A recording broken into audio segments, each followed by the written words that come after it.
If none of the characters have necks, how do they die from being hanged?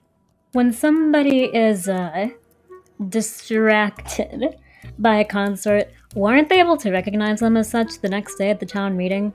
If a vigilante uses their third bullet to shoot a town member, what do they use to shoot themselves the following night? Why does literally no one in Salem recognize their own mayor, who they literally elected? How is a shirtless buff man able to survive a direct hit from a bullet and be perfectly fine the next day? If Salem's whole thing is hanging witches, why is Town OK keeping around multiple people who obviously have supernatural abilities? Where do the pets go when their owner dies? Where do mafia members meet at night to speak with each other? Shouldn't a lookout or tracker see the location and be able to bust them all at once? A vigilante can shoot a jester and not die to guilt, but hanging a jester can cause them to die from haunting guilt. What changed? Does everybody just ignore the town members walking around soaked in gasoline? What does the jailer do with the bodies of people they executed? They aren't like other roles where they visit somebody's house to kill them and presumably leave them there. So, what do they do? How are vampires able to survive in the daylight during town meetings? How can the investigator confuse a fat man in a lab coat with an escort? Who's turning the lights on at night in the houses of people who have already died?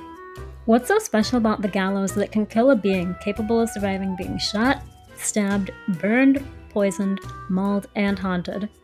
How long do Salem's residents stay up each night? Some roles like Survivor or Psychic could probably perform their action in a few minutes, but others like Bodyguard or Veteran have to be awake all night, right? Why does a guardian angel want to protect their target in particular? Why does an executioner want to lynch their target in particular?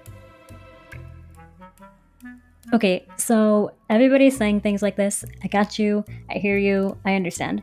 My problem is that my laptop isn't good enough to run Town of Salem while recording the screen and audio without becoming super choppy. And I'm also a student, so I can't just go get a new one on impulse. Literally everything I've uploaded has been done on an iPad.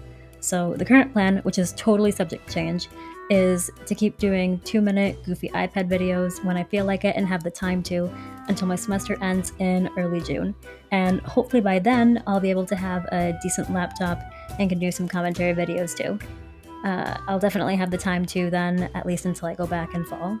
So cross your fingers for me.